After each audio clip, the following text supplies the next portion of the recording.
আজকে স্বাধীনতার ৫৪ বছর পর আবারও আমাদেরকে শহীদ বুদ্ধিজীবী দিবস পালন করতে হচ্ছে, যে দিবসে বাংলাদেশের মেধাবী শিক্ষক,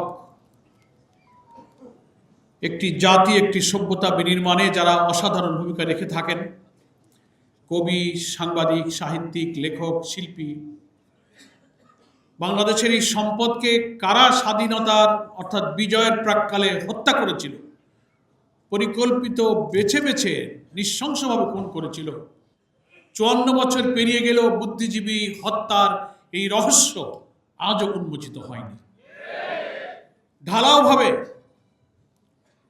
এদেশের রাজনীতির অঙ্গনে বাইরে থেকে যারা গুটি চালিয়ে বাংলাদেশের নতুন নতুন রাজনীতির বয়ান বা ন্যারেটিভ তৈরি করেন, এদেশের দিল্লির তাবেদাররা বুদ্ধিজীবী হত্যার ঘটনা নিয়ে তাদের প্রথাগতভাবে সমস্ত দায় দায়িত্ব ঘৃণিতভাবে জামাত ইসলামের উপরে চাপাবার যে চেষ্টা করেছেন, তিলে তিলে ইতিহাসের অনেক ইতিহাস এবং তথ্য আবিষ্কার হচ্ছে যে এই হত্যার পিছনে দিল্লির পরিকল্পিত ষড়যন্ত্রের ভিত্তিতে ভারতীয়রা আমাদের এই সেরা সন্তানকে হত্যা করেছে। আজকে এমন সময় আমরা এই আলোচনা সভায় মিলিত হয়েছি। আমাদের জাতির সম্পদ ২৪শে জুলাই আন্দোলনের অকুতোভয় মৃত্যুঞ্জয়ী যোদ্ধা শরীফ ওসমান হাদিকে হত্যার উদ্দেশ্যে নির্ভুল টার্গেট করে যেভাবে গুলি করা হয়েছে, ঠিক নির্বাচনের তফসিল ঘোষণার পরের দিন এই হত্যাকাণ্ড বা হত্যাকাণ্ডের উদ্দেশ্যে এই আক্রমণ দেশ জুড়ে নির্বাচন বানচাল করে একটা অরাজক অস্থিতিশীল পরিস্থিতি সৃষ্টি করার জন্য কিছুদিন থেকেই বাংলাদেশের এক শ্রেণীর সাংবাদিক, এক শ্রেণীর সুশীল নামের দিল্লির তাবেদাররা টক শোতে, লেখনীতে এমন পরিস্থিতি তৈরি করেছে মনে হচ্ছে আওয়ামী লীগ না আসলে ইলেকশনটা হবে না। কি করে ইনক্লুসিভ ইলেকশনের নামে, রিফাইন ইলেকশনের নামে আওয়ামী লীগকে ইলেকশনে আনা যাবে, ফ্যাসিবাদের দোসর জাতীয় পার্টিকে জোড়াতালি দিয়ে ইলেকশনে আনা যাবে, তার পক্ষে এক শ্রেণীর বুদ্ধিজীবীরা বয়ান তৈরি করতে চেষ্টা করেছে। ঠিক সেই সময় হাদির উপরে গুলি করা হয়েছে। সংগ্রামী দেশবাসী, এমন সময় হাদিকে গুলি করা হয়েছে ঠিক কিছুদিন ধরে নির্বাচন তফসিল ঘোষণা হবে, নির্বাচনের পোলারাইজেশন হচ্ছে, জনগণ উৎসব মুখর পরিবেশে ভোট দিতে যাবে। সেই নির্বাচনের ময়দানকে এমন একটা ন্যারেটিভের মাধ্যমে সাংবাদিক, লেখক, কলামিস্ট, বুদ্ধিজীবী, শিল্পী, সাহিত্যিকরা বর্ণচোরার মতো যারা ৫ই আগস্টের পর যারা লুকিয়ে গিয়েছিলেন, আমাদের সরকারের প্রশাসনের গোয়েন্দাদের ব্যর্থতার সুযোগ নিয়ে তারা আবার মাথা খোলস বেরিয়ে দিয়ে তারা আবার এই দেশকে দিল্লির তাবেদার বানাবার চক্রান্তে লিপ্ত হয়েছে। তারই অংশ হিসাবে আমি মনে করি আমাদের স্নেহস্পদ সন্তান এই হাদিকে খুন করার জন্য তাকে গুলি করা হয়েছে। তার জীবন সংকটাপন্ন। আমরা জানতে পেরেছি তাকে চিকিৎসার জন্য আজকেই হয়তো বাইরে পাঠাবার চেষ্টা করা হচ্ছে। সারা দেশ, সারা দুনিয়া এই জুলাই বিপ্লবের যারা অংশীদার, ফ্যাসিবাদ বিরোধী আন্দোলনের যারা অসাধারণ ভূমিকা রেখেছিলেন, তারা সকলেই প্রাণ খুলে হাদির সুস্থতার জন্য, আরোগ্যের জন্য মহান আল্লাহর কাছে তারা চোখের পানি ফেলছেন, দোয়া করছেন।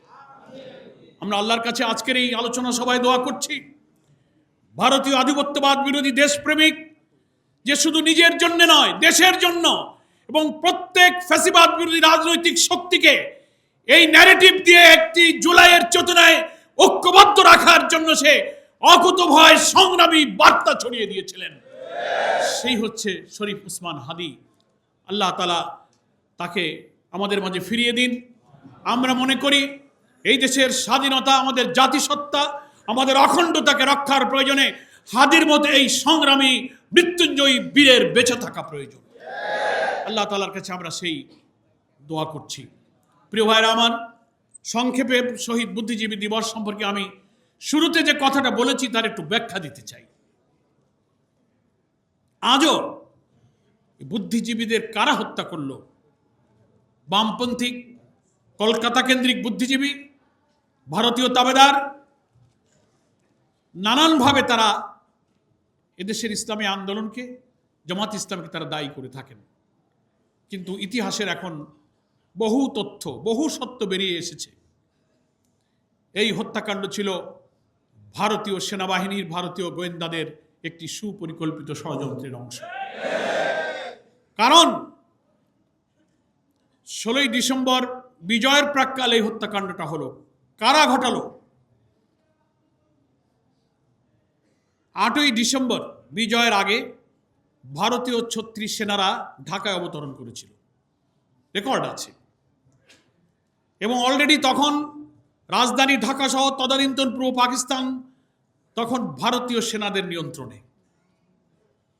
সেই সময় পাকিস্তানি সৈন্য, তারা তাদেরকে অভিযুক্ত করেন রাজাকার আলবদর, যে নাম তাদেরকে বলা হয়, স্বাধীনতা বিরোধী যারা লড়াই করছিলেন। ওই বিজয়ের প্রাক্কালে ভারতীয় সৈন্য যখন রাজধানী সহ গোটা পূর্ব পাকিস্তানকে নিয়ন্ত্রণে নিয়ে নিল, তখন তারা তো নিজেদের আত্মসমর্পণ, নিজেদের প্রাণ বাঁচানো, পালিয়ে যাওয়ার চেষ্টায় তারা ব্যস্ত ছিলেন। কে কাকে খুঁজে কোথায় কাকে হত্যা করবে, নিজেদের জীবন বাঁচাতেই তো তখন তারা ব্যস্ত ছিলেন। রাও ফরমান আলী আত্মসমর্পণকারী একজন পাকিস্তানি জেনারেল, তিনি তার ইন্টারভিউতে বলেছেন আন্তর্জাতিক টেলিগ্রাফ পত্রিকায়, আপনারা আজকের পত্রপত্রিকাও দেখেছেন, তিনি বলেছেন,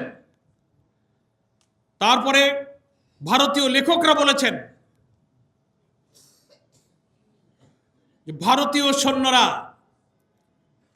যখন এই ঢাকা সহ পূর্ব পাকিস্তান তাদের নিয়ন্ত্রণে নিয়ে নিল, পাকিস্তানি সেনাবাহিনী 14ই ডিসেম্বরই আত্মসমর্পণ করতে চেয়েছিল, কিন্তু ভারতীয় সেনাবাহিনী জগজিৎ সিং অরোরা আর আত্মসমর্পণ করেছিলেন জেনারেল নিয়াজি। তাদের মধ্যে ডায়ালগ চলছিল আত্মসমর্পণের দিনক্ষণ ঠিক করার জন্য। ভারতীয় সেনাপ্রধানদের সেনাবাহিনীর ইচ্ছায় আরও 2 দিন 14 থেকে 16 আত্মসমর্পণের দিনকে শিফট করে 16 তারিখে আত্মসমর্পণের দিন ধার্য করা হয়।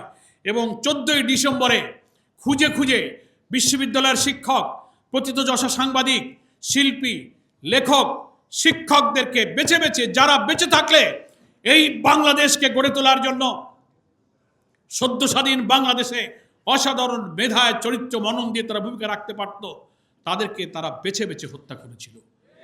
প্রশ্ন আসে, কেন তারা হত্যা করলো? একটি জাতির বিজয়ের পর ধ্বংসপ্রাপ্ত যুদ্ধোত্তর বাংলাদেশকে গড়ার জন্য যে মেধার প্রয়োজন, যে চিন্তার প্রয়োজন, যে ক্রিয়েটিভিটির প্রয়োজন, যে ইনোভেশনের প্রয়োজন, এই জাতির শ্রেষ্ঠ সন্তান বুদ্ধিজীবীদের কাছেই তা ছিল।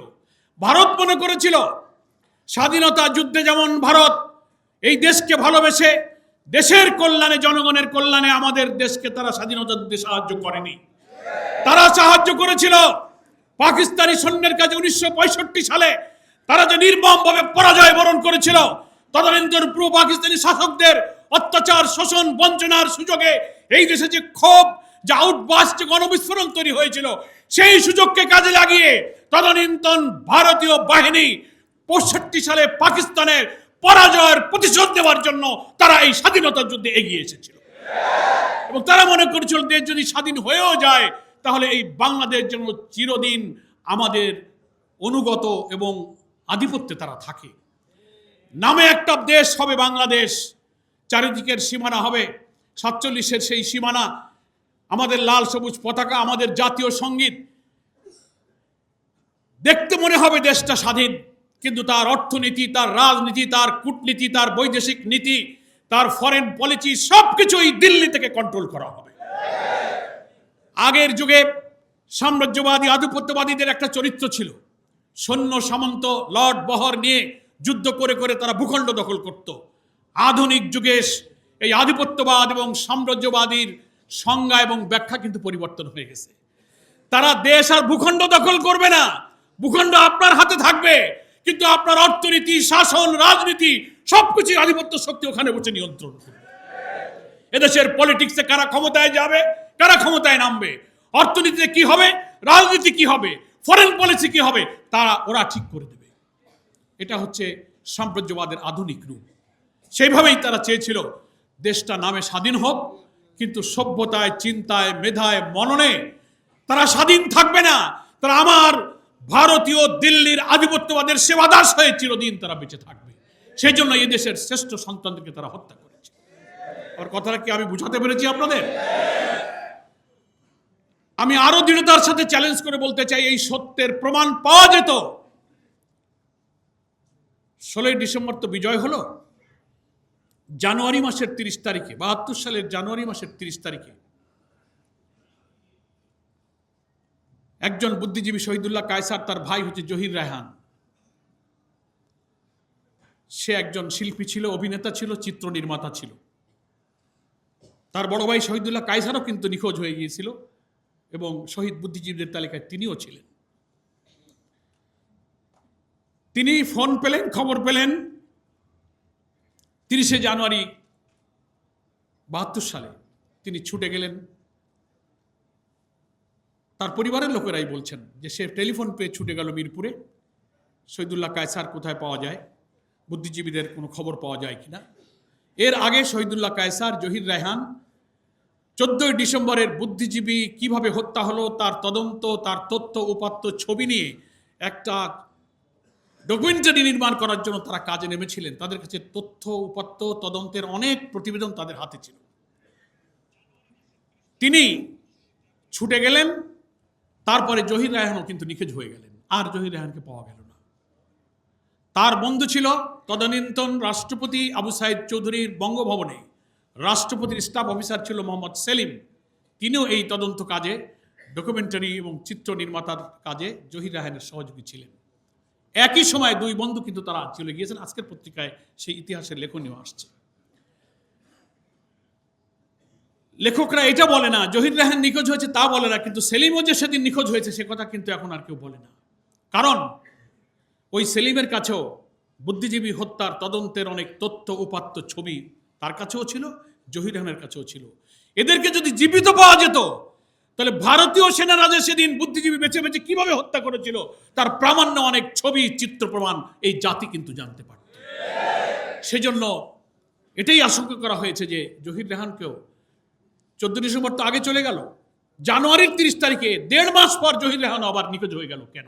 সেলিম কেন নিখোঁজ হলো? অর্থাৎ এই কারণে নিখোঁজ হলো যে ওরা বেঁচে থাকলে বুদ্ধিজীবী হত্যায় ভারতীয় আধিপত্য দিল্লির তাবেদারদের ষড়যন্ত্রের দলিল বাঙালি জানতে পারত, এদের জানতে পারত। সেই জন্য তাদেরকেও শেষ করে দেওয়া হচ্ছে।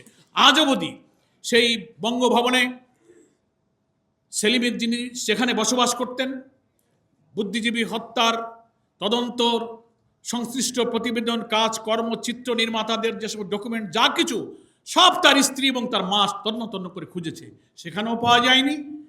জহির রায়হান শহীদুল্লাহ কায়সারের বাড়ি, শহীদুল্লাহ কায়সারের স্ত্রী ছিল পান্না কায়সার, যার মেয়ে শমী কায়সার সবাইকে চেনেন, তারাও কিন্তু তাদের বাসা বাড়িতে এই চিত্রের নির্মাণের তথ্য উপাত্তর কোনো ডকুমেন্টস তারা হাজির করতে পারেনি। 54 বছর পরে যদি এই বুদ্ধিজীবী হত্যার তদন্তের কাজে গিয়ে তারা নিখোঁজ হয়ে যান, তারপরে কোনো একটি প্রমাণও বের করা গেল না যে এই হত্যার সাথে রিয়েল জড়িত কারা ছিল। সেজন্য আওয়ামী লীগই পরিকল্পিতভাবে ভারতের ডিকটেশনে এই তদন্ত প্রক্রিয়াকে আর আগাতে দেয়নি। এই সত্য প্রকাশিত হলে এই স্বাধীনতা যুদ্ধের পিছনে ভারত যে এই দেশকে ভালোবেসে স্বাধীনতা যুদ্ধে তারা সাহায্য করেনি, এই দেশকে তাবেদার বানানোর জন্যই যে তারা এটা করেছে এবং বুদ্ধিজীবীদের তারা হত্যা করেছে, এই সত্যটা জাতি জেনে ফেলতো। তাই পরিকল্পিতভাবে শেখ মুজিবের জীবদ্দশা এবং পরবর্তী আওয়ামী লীগের কোন সরকারই এই বুদ্ধিজীবী হত্যার রিপোর্ট আজও প্রকাশ করতে পারে। ফলে আমরা মনে করি আজকে বাংলাদেশে কিন্তু সেই দিল্লির তাবেদারদের রাজনীতির একা ঘটনা আসলেই নতুন ন্যারেটিভ, নতুন বয়ান, নতুন রাজনীতির গতিপথ নির্ধারণ করে জাতিকে সেদিকে বিভ্রান্ত করে মিসগাইড করে চালাবার সেই যে অপচেষ্টা তা কিন্তু আজও বন্ধ হয়ে যায়নি। শরীফ ওসমান হাদিরা জুলাই যোদ্ধারাই ছিল এই ভারতীয় আধিপত্যবাদের হাত থেকে আমাদের এই স্বদেশ ভূমির অখণ্ডতা, স্বাধীনতা সর্বত্র রক্ষা করা অতন্দ্র প্রহরী। এই জন্য তারা টার্গেট করেছে নির্বাচনের আগে এই জুলাই যোদ্ধাদেরকে হত্যা করতে না পারলে আগামী জাতীয় নির্বাচনে ইসলামপন্থী ভারতীয় আধিপত্যবাদ বিরোধী শক্তির এখানে বিজয় হবে। সেই বিজয়ের ঠেকাবার জন্য তারা আজকে এই সমস্ত জুলাই যোদ্ধা তরুণ সেনাপতিদেরকে তারা হত্যা করার টার্গেট করেছে। এরপরে এক একজন করে নাম শোনা যাচ্ছে, এরপরে টার্গেট অমুক, এরপরে টার্গেট অমুক। আমরা গতকালকে প্রধান উপদেষ্টার সাথে সাক্ষাৎ করে বলে এসেছি যে একটি দেশের ইন্টেলিজেন্স ফেলিওরের একটা মাত্রা থাকতে পারে। পিলখানা হত্যাকাণ্ডে প্রকৃত অপরাধীদের আপনি খুঁজে পেলেন না, শাপলা চত্বরের প্রকৃত হত্যাকারীদেরকে আপনি খুঁজে পেলেন না। এই সরকার যারা যখন ছিলেন তারা কেউই পান নাই। একটা হত্যাকাণ্ডের পরে প্রচুর তদন্ত, প্রচুর দৌড়াদৌড়ি, কিন্তু হত্যার আগে যে আলামত যখন পাওয়া যায়, ইনফরমেশন পাওয়া যায়, এই যে শরীফ ওসমান হাদি, তার উপরে গুলি করার একদিন আগে, 2 দিন আগের অনেকগুলো ভিডিও দেখেছেন না আপনারা? সে তার জীবনের উপরে হুমকি, নিরাপত্তাহীনতার কথা দিয়ে প্রকাশ্যে খোলামেলা কথা বলেছে যে আমাকে গুলি করা হতে পারে, আমি মরে যেতে পারি, মরে গেলে আমার কোনো দুঃখ নেই, কিন্তু সেই হত্যাকারীদের ধরে যেন বিচার করা হয়। শুনেছেন আপনারা এই ভিডিও? আমার বাচ্চাটাকে তোমরা একটু দেখে রেখো। একটা জুলাই যুদ্ধে যখন তার জীবনের উপরে এরকম হুমকি, এত নিরাপত্তাহীনতার তথ্য পেশ করতে পারে, যাকে সারা বাংলাদেশ চেনে, গোয়েন্দারা চেনে, সরকার চেনে, ইন্টেলিজেন্স চেনে, সেই লোকটা এই কথা বলার পর তার নিরাপত্তার জন্য সরকার কি ব্যবস্থা করেছিল? আমরা কালকে প্রধান উপদেষ্টাকে জিজ্ঞাসা করেছি যে আপনার অনেক সংস্থা আছে, অনেক এজেন্সি আছে, আপনি প্রশ্ন করেন, এই তথ্য প্রকাশ হওয়ার পরে এটা মিডিয়াতে এসেছে, সোশ্যাল মিডিয়াতে এসেছে, তার নিরাপত্তার জন্য সরকার একটা ব্যবস্থাও গ্রহণ করেনি। এবং প্রকৃত খুনিদের এখনো ধরা যাচ্ছে না, নানান গুঞ্জরণ, একবার এদিকে ব্লেম গেম দিয়ে এদিকে ওদিকে ঠেলে দেওয়া হচ্ছে। তার অর্থ হচ্ছে যে সমস্ত বুদ্ধিজীবী, সাহিত্যিক, সাংবাদিক, কবিরা সোশ্যাল মিডিয়া, বিভিন্ন কর্পোরেট হাউসে বসে, টেলিভিশনে, টক শোতে আগামী জাতীয় নির্বাচনের আগে বাংলাদেশের রাজনীতিকে আবার ভারতের কোর্টে ফেলে দিতে চান, এ সব কিছুই তাদের ষড়যন্ত্রের অংশ।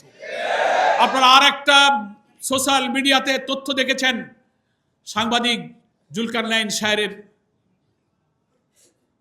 পক্ষ থেকে প্রচার করা হয়েছে, টেলিগ্রাম একটা ইন্টারনাল কনফারেন্স হচ্ছে, সেখানে অনেক আওয়ামী লীগের দেশি বিদেশি নেতারা, সেখানে বক্তব্য বলা হচ্ছে, পরামর্শ হচ্ছে, এদেশের আওয়ামী লীগকে অভয় দেওয়া হচ্ছে যে তোমরা বেশি টেনশন করবে না, যা করবার আমরা করে দিচ্ছি।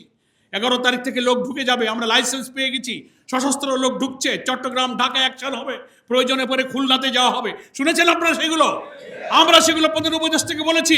আন্তর্জাতিক একটা মিডিয়া আল জাজিরার সাংবাদিকের পাঠানো এই টেলিগ্রাম মিটিং এর সাথে কারা জড়িত ছিল, কারা ছিল, তথ্য প্রযুক্তির এই চরম উৎকর্ষতার যুগে এই তথ্য বের করা কোনো কঠিন কাজ নয়। 11 তারিখে তারা বলেছে, 12 তারিখে হাদি কিন্তু শুট হয়েছে। কি দেখেছেন আপনারা? এরপরে কি টার্গেট আছে? এত কিছু পাওয়ার পরও যে দেশের গোয়েন্দা সংস্থা হাজার হাজার কোটি টাকার বেতন নেবে, সুযোগ সুবিধা ভোগ করবে, গাড়ি বাড়ি ভোগ করবে, আর আমার সমাজের শ্রেষ্ঠ সন্তানদের জীবনের নিরাপত্তার তথ্য দিতে ব্যর্থ হবে, তাদের এখানে চাকরি করার কোনো অধিকার নেই। আমরা প্রধান উপদেষ্টাকে বলেছি, এগুলো খুঁজে বের করুন, গ্রেফতার করুন, এবং খুনিদেরকে ডেকে আপনারা রিমান্ডে এনে এর প্রকৃত তথ্য বের করে শাস্তির ব্যবস্থা করুন, বিচারের আওতায় আনুন। তা না হলে আমাদের কারোর জীবনের নিরাপত্তা থাকবে না। আগামী নির্বাচনে 300 আসনে যারা প্রার্থী হবে তাদের জীবনও তো ঝুঁকির মধ্যে পড়েছে, নাকি বলেন? সেজন্য আমরা সরকারের কাছে বলবো, সরকারের যারা ল এনফোর্সিং এজেন্সি আছে তাদেরকে বলবো, যারা ইন্টেলিজেন্সের অনেক সংস্থা, আপনার এনএসআই আছেন, ডিজিএফআই আছেন, ডিবি আছেন, এসবি আছেন, প্রচুর ইন্টেলিজেন্সের ব্যবস্থা আছে।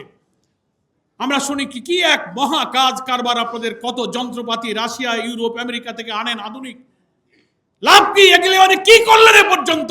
আপনি দেখান স্বাধীনতার 54 বছরে আপনারা কোন সরকারি তার এই গোয়েন্দা কার্যক্রম, অত্যাধুনিক ইনস্ট্রুমেন্ট, হাতিয়ার, ইকুইপমেন্ট, লজিস্টিক সাপোর্ট ব্যবহার করে জাতির নিরাপত্তা একটা দায়িত্ব আপনারা পালন করতে পারেন? কি করতে পেরেছেন? আওয়ামী 16-17 বছরে খুনি হাসিনা, ফ্যাসিস্ট হাসিনা, এইসব গোয়েন্দাবাদীর হাজার হাজার কোটি টাকা নাজান প্রজেক্ট এনে ইসলামপন্থী আলেম ওলামা, পীর, মাশায়েখ, দিনদার, স্কলার, ইয়াং তরুণ ছেলেদেরকে ধরে নিয়ে জঙ্গি বানিয়ে তাদেরকে আটকে রেখে তাদেরকে আপনারা হত্যা করেছেন। মিথ্যা ভুয়া গোয়েন্দা প্রতিবেদন দিয়ে নিরীহ নিরপরাধ ছেলেদেরকে জঙ্গি সাজিয়ে তাদেরকে ক্রস ফায়ারে দিয়েছেন। এই গোয়েন্দা, এই প্রশাসন আমরা চাই না। সংগ্রামী ভাইরা আমার, আমি আপনাদের কাছে এই কথাটা বলে শেষ করতে চাই, যে আজকে সময় এসেছে আমাদের এই হাদিদের জীবনের নিরাপত্তা সংরক্ষণ, আমাদের স্বাধীনতা সার্বভৌমত্বের সংরক্ষণ এবং ভারতের জনগণের প্রতি আমাদের কোনো আক্রোশ নেই। আমাদের বিশাল প্রতিবেশী দেশ, দুনিয়ার কোনো দেশ তার প্রতিবেশীর সাথে নিষ্প্রয়োজন কোনো শত্রুতা রক্ষা করা, কোনো শত্রুতা নিয়ে চলা। তবে ভারতের যারা সরকার, সাম্প্রদায়িক হিন্দুত্ববাদী সরকার যারা ক্ষমতায় এখন আছেন, বারবার যারা এসেছেন, তারাই এদেশের স্বাধীন সত্তাকে বিকিয়ে দিয়ে এদেশের ইসলামী মূল্যবোধ ধ্বংসের জন্য তারা বারবার এদেশের মানুষের উপরে হত্যার ষড়যন্ত্র চাপিয়ে দিয়েছেন। আপনারা বর্ডার কিলিং করেছেন, আমাদের পানি সমস্যা, আমাদের নদীর সমস্যা, আপনারা ফেলানির মতো কাঁটাতারে ঝুলিয়ে রেখে এই দেশের মানুষকে হত্যা করা, আমাদের ট্রানজিট, আমাদের ট্রেড ব্যালেন্স সবকিছুকে পরিকল্পিতভাবে আপনারা ধ্বংস করেছেন। আমরা সম্পর্ক চাই, কিন্তু সেই সম্পর্ক চাই ন্যায্যতা এবং সমতার ভিত্তিতে। বিগ ব্রাদারলি অ্যাটিটিউড নিয়ে আপনি আমাদেরকে শাসন করবেন। আপনি যেমন স্বাধীন, আমরাও বাংলাদেশ একটি স্বাধীন দেশ। আমাদের পররাষ্ট্রনীতি, আমাদের অর্থনীতি, রাজনীতি, আমরা স্বাধীন হব। আমার দেশে কে নির্বাচনে যাবে আর যাবে না, কে সরকার গঠন করবে আর করবে না, that is up to me. এটা আমাদের দেশের জনগণের ব্যাপার। আপনি ওখান থেকে এসে পররাষ্ট্র প্রতিমন্ত্রী, পররাষ্ট্র সচিব, এক এক সময় এক এক গোয়েন্দা এসে সফর করে বলবেন যে আপনারা নির্বাচনে যান, তা না হলে কিন্তু মৌলবাদরা ক্ষমতায় চলে যাবে। এই কথা বলার অধিকার কোনো দেশের নেই। এগুলোই আপনারা এতকাল করেছেন। আজকে যখন একটা অবাধ নিরপেক্ষ স্বচ্ছ নির্বাচনের জন্য জাতি প্রস্তুত হচ্ছে, সবাই আমরা মিলে সহযোগিতা করছি, এটা এখন তাদের গাত্রদাহ তো হবেই। স্বচ্ছ নিরপেক্ষ বিচারে ফ্যাসিস্ট খুনি হাসিনার ফাঁসির দণ্ড হয়ে যাওয়ার পরে পলাতক মৃত্যুদণ্ড প্রাপ্তি আসামিকে যারা আশ্রয় দিতে পারে, তারা এই দেশের কখনো কল্যাণ করতে পারে না। আন্তর্জাতিকভাবে ইন্টারপোলের রেড অ্যালার্ট জারি করা হয়েছে, সব আসামিরা আপনার দিল্লি, কলকাতায় ঘুরে বেড়াচ্ছে। আপনি কিসের কল্যাণ চান? আপনি যদি কোনো আন্তর্জাতিক কোনো কনভেনশন, জেনেভা কনভেনশন, আন্তর্জাতিক আইন, সবকিছু জাতিসংঘ সনদের প্রতি শ্রদ্ধা থাকে, এই দেশের সহস্রাধিক মানুষকে যারা হত্যা করেছে, 40,000 লোককে যারা ক্ষতবিক্ষত করেছে, সেই চিহ্নিত প্রমাণিত আদালতের সেই অপরাধী ফাঁসির আসামিকে আপনি জাতির সামনে সোপর্দ করেন, আইনে সোপর্দ করে প্রমাণ করেন যে আপনি আন্তর্জাতিক আইন মানেন। ন্যায্যতার ভিত্তিতে আমরা আমাদের সব প্রতিবেশীর সাথে সম্পর্ক রাখবো। কিন্তু আপনি যা করছেন, সারা দুনিয়ার কোন আন্তর্জাতিক সংস্থা এবং কোন দেশ, কোন বিবেকবান জাতি এই সম্পর্ককে কখনো ন্যায্য এবং সমতার সম্পর্ক মনে করে না। এ সম্পর্ক হচ্ছে আপনি একটি জাতিকে, একটি স্বাধীন দেশকে পদানত করে গোলামীর জাতি দিয়ে আপনি বসবাস করিয়ে আপনি আমাদেরকে শাসন করবেন, আমরা আপনার সেবাদাস হব ইনশাআল্লাহ। সকল পরাশক্তির রক্তচক্ষুকে এড়িয়ে যখন ফ্যাসিস্টকে আমরা পালিয়ে যেতে বাধ্য করেছি, দুনিয়ার কোন শক্তি তাকে রাখতে পারেনি। আগামী দিনের নতুন বাংলাদেশ গড়ার এই স্বপ্ন কেউ ইনশাআল্লাহ ব্যর্থ করতে পারবে না। বাংলাদেশের 18 কোটি মানুষ একটি অবাধ, সুষ্ঠু, নিরপেক্ষ নির্বাচনের মধ্য দিয়ে বাংলাদেশ জামাত ইসলামীর সংগ্রামী আমির ডাক্তার শফিকুর রহমান জাতিসত্তা রক্ষায়, নতুন দেশ নির্মাণে যে জাতীয় ঐক্যের ডাক দিয়েছেন, সেই ডাকে জাতি আজ ঐক্যবদ্ধ হয়েছে। গ্রামে গ্রামে নতুন বাংলাদেশ গড়ার জন্য জোয়ার তৈরি হয়েছে। সেই জোয়ারে সামিল হওয়ার জন্য আমি বাংলাদেশের মানুষের প্রতি আহ্বান জানাই। আমাদের প্রিয় সন্তান তুল্য শরীফ ওসমান হাদির খুনিদেরকে অবিলম্বে খুঁজে বের করে আইনের আওতায় আনতে হবে, তার সুচিকিৎসা করতে হবে। আর যেন একটি প্রাণ না যায়, আর যেন কোন জুলাই যোদ্ধা, দেশপ্রেমিক, আধিপত্যবাদ বিরোধী সৈনিকের উপরে আক্রমণ না হয়, এ ব্যাপারে আমাদের সরকারকে কঠোর নজরদারি করতে হবে। তা না হলে এই জাতি, যে শেখ হাসিনাকে মনে করেছিল মানুষ একে কেউ সরাতে পারবে না, লৌহ মানবী, কোন লৌহ মানবীতে কাজ হয় নাই, দুপুরের খাবার রেখেই পালাইতে হয়েছে। তো আপনার সেই তুলনায় কিচ্ছু না। এই জাতির যদি অস্তিত্ব না থাকে, এই জাতি কারো অস্তিত্ব বরদাস্ত করবে। সকলকে ধন্যবাদ জানিয়ে, শহীদ বুদ্ধিজীবী যারা দেশের জন্য জীবন দিয়েছিলেন তাদের প্রকৃত হত্যাকারীদের খুঁজে বের করা, শরীফ ওসমান হাদির উপরে হামলাকারীদের খুঁজে বের করে আসুন নতুন বাংলাদেশ বিনির্মাণে আমরা অন্তত কমন ইস্যুতে জাতীয় ঐক্য তৈরি করে জুলাইয়ের চেতনাটা আমরা ধরে রাখি। আমরা দুর্নীতিমুক্ত সমাজ চাই, সোশ্যাল জাস্টিস চাই, একটি নৈতিকতার ভিত্তিতে কারিগরি উৎপাদনমুখী শিক্ষা চাই, তরুণ যুবকদের শিক্ষা, কর্মসংস্থান, ব্যবসা বাণিজ্যের কনজিনিয়াল অ্যাটমসফিয়ার হয় এমন একটা দেশ আমরা চাই। সেই প্রশ্নে আমাদের কোনো বিভেদ নেই, সেখানে আমরা সবাই ঐক্যবদ্ধ আছি। এই জাতীয় ঐক্য গড়ে তুলে আমরা আগামী নির্বাচনে বাংলাদেশের একটি কাঙ্ক্ষিত স্বপ্ন আমরা পূরণ করব। আল্লাহ তাআলা আমাদেরকে সেই তৌফিক দান করুন। আমিন। ওমা তৌফিক ইল্লা বিল্লাহ। আসসালামু আলাইকুম ওয়া রাহমাতুল্লাহি ওয়া বারাকাতুহু।